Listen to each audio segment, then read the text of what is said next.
Wow, what a week does to a whole hockey team. This time last week, our mood in Flyersville was down and out. And this past week, the Flyers have shown us a little bit of something. They have proved that they are a team that will work for all three periods, and as well, they are a good team at home, despite their traveling woes. Guys, I'm in Parcero, Philly, uniting all through sports and culture here in the beautiful city of Philadelphia. And today, we are back at it with a Philadelphia Flyers weekly recap with me. And sit back and hang tight, guys, as we are going to discuss everything Philadelphia Flyers. Let's get it. Yeah. Alright, guys, so the Flyers played 4 games in the last week. 4 exciting games, might I add. And we would see the Flyers win 3 out of those 4 games. Pretty impressive.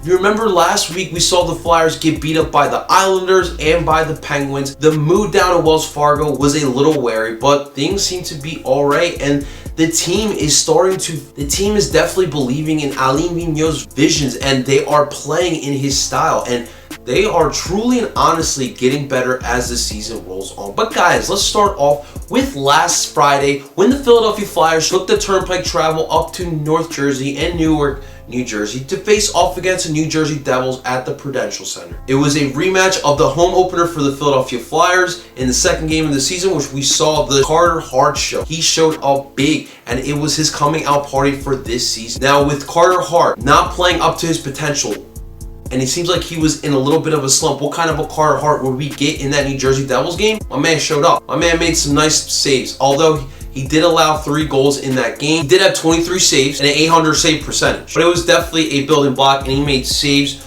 when it was needed. And honestly, guys, the game, as usual, was exciting. Devils and Flyers always give you exciting games, and this game was no exception. Both teams went back and forth, punch for punch, and it would even go into extra time, the start of a run of extra time games that we have had. And it went all the way into a shootout, which we saw Sean Couturier throw some dangles on Mackenzie Blackwood, and would win this game in the shootout for us, giving us all the points. And already, we are 2-0 against that team from North Jersey. Flyers would go on to win that game 4-3 in a shootout. And then the next night, the Flyers would have to travel back down to Philly. Nice little home game against the Toronto Maple Leafs. And I told you guys I wanted to win this game. We brought out the black unis, which honestly, they're starting to grow on me, to be quite frank with you.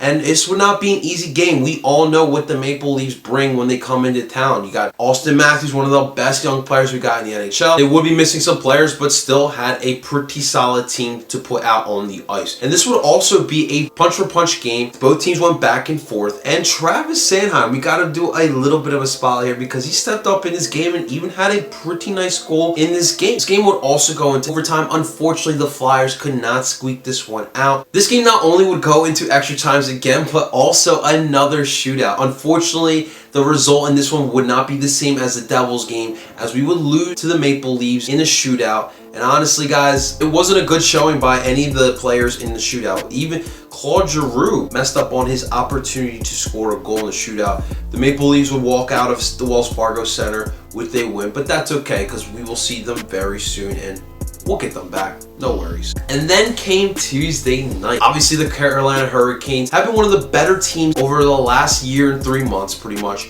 And this year, they are one of the hot teams. And coming into the Wells Fargo Center, we all knew what to expect with the Carolina Hurricanes. Ron Brind'Amour has got these guys ready, rocking and rolling for sure. And this game would start off close. Flyers and the Hurricanes would put up a goal on each other in the first and second, but then in the third period, the Flyers erupted for 3 goals to put them up 4-1 and win this game in regulation, winning the game 4-1. And I know that we've seen wins this season where it seems like the Flyers figured it out. But honestly, guys, I've truly felt like the Flyers really figured it out after this game. We beat a quality Carolina Hurricanes team. What would we see next from the Flyers? Well, we would end this week off against the Montreal Canadiens and Carey Price. We all know what this Montreal Canadiens team can do. This would also be a punch-for-punch game that would come down into extra times again. Go figure. And my boy, Phil Myers, who I said I wanted to see up here in Philly, get some minutes, get an opportunity to showcase what he had, and he did his thing. He had a goal in this game, and honestly, I want to continue seeing him up here. I want to continue seeing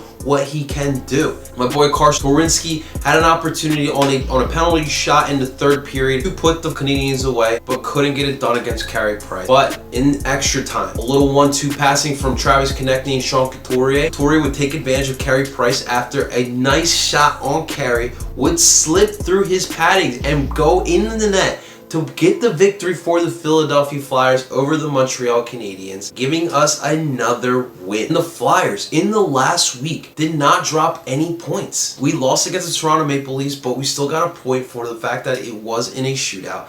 And we are on the upswing right now, guys. We're only 1 point away behind Carolina and Pittsburgh, who have 19 points in third place. The Flyers are 1 point away from third place in the Metropolitan Division, with Carolina and Pittsburgh both having 19 points, while the Flyers have 18 points. And in the Eastern Conference playoff picture right now, again, they are 1 point away from that last spot as Pittsburgh, Carolina, and Montreal all have 19 points and are all in the 7 through 9 positioning. So, guys, we are in a perfect opportunity right now. It is still November. We are starting to figure it out. These guys truly are believing in Alain Vigneault. You hear from Travis Konecny, Jakub Voracek, JVR, all these guys starting to believe in Vigneault, and why not? This guy has won everywhere he has gone, and he knows what he is talking about. The whole narrative that Vigneault doesn't like to play the young players. My man is looking at all these young guys and trying to see how he can integrate them with this team, whether it be bringing up Phil Myers, giving chance to Travis Sanheim, Samuel Morin, and also putting up Joel Farabee, who had a huge week this week. He putting up 2 goals. Everyone was coming at him for not putting him on the day 1 roster, but guys, he's on the roster right now, and Joel's not going back. Although Carson Turinsky hasn't been as effective as he was during training camp in the first game of the season, he still gave him opportunities, and Carson's also going to figure it out. It's a long season, guys. It's going to take time for these guys to figure it out. We're giving an opportunity to Jermaine Rustov. And these lines, guys, are not yet set. He's still experimenting, trying out different lines. Scott Lawton is out too as well, remember, guys. And the bad news is, though, however, Samuel Morin, he is going to be out for the remainder of the season after tearing his ACL in Lehigh Valley. And that's a big bummer, guys, because, man, number one, is such a positive kid, and he deserved an opportunity with this team. And he won't be able to show off what he's got because he's got a little injury right now. But things like that happen. Obviously, the defense is still a little worrisome for me. You know, this week they have allowed 9 goals in 4 games. Now, let's cut that down to at least, let's leave it to 5 at least. Also, guys, I want to talk about Matt Niskanen, because obviously his trade to here was analyzed by everyone. What kind of Niskanen would we get? So far this season, he has been, quite frankly, our best defender on this team. Just defensive wise, he has been the most consistent guy. It is so refreshing to see. Hopefully he can continue this form, because we are going to need Matt. And Matt's veteran leadership too, helping out these young guys like a Shane Gostisbehere, Travis Sanheim, Ivan Provorov, and Phil Myers. His leadership is huge, is going to be huge going on down the line. Carter Hart and Brian Elliott had to work way too much. And for those guys who doubted Carter Hart, look at him now. He is back to form. He was huge in both the Carolina and the Montreal games to give us those victories. He's still going to give us stuff like that, guys. All right, guys, and this week will not be easy. Next 4 matches, Saturday night, we will be in Canada, Toronto, Ontario, to face off against the Toronto Maple Leafs. Rematch of last Saturday's game, and I expect nothing less than a win. Then the next day, Sunday, we face off in the first matchup against Boston, the Boston Bruins. We will be up there at TD Garden to face off against Bruins, and I'll be excited. You know, Flyers versus Bruins is always going to be a fun game. On Wednesday won't be easy, as we are hosting the Washington Capitals in our house. You know that won't be easy, Ovi and the guys, but I like our chances in that game. That will be Wednesday night. That will be a fun game. And then next Friday, guys, nice way to end the week. Now, hopefully we don't overlook this team, but we will be up in Canada again to face off against the Ottawa Senators. Don't look good this year. So that's the way we will end the week. Alright, guys, that's the week that was with the Philadelphia Flyers. I'm so excited for this next week because we look good. We are on a roll right now. We are not dropping points. And this team, like I continuously saying, are starting to trust more and more in Alain Vigneault. But guys, I want to hear from you. Where's your head at when it comes to the Philadelphia Flyers? How are you feeling, Orange and Black Nation?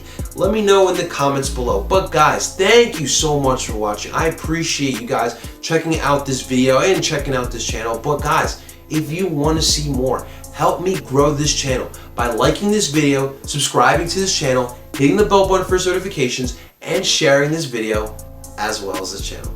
But guys, I'm in Parcero, Philly, and until next time, it's fly or die.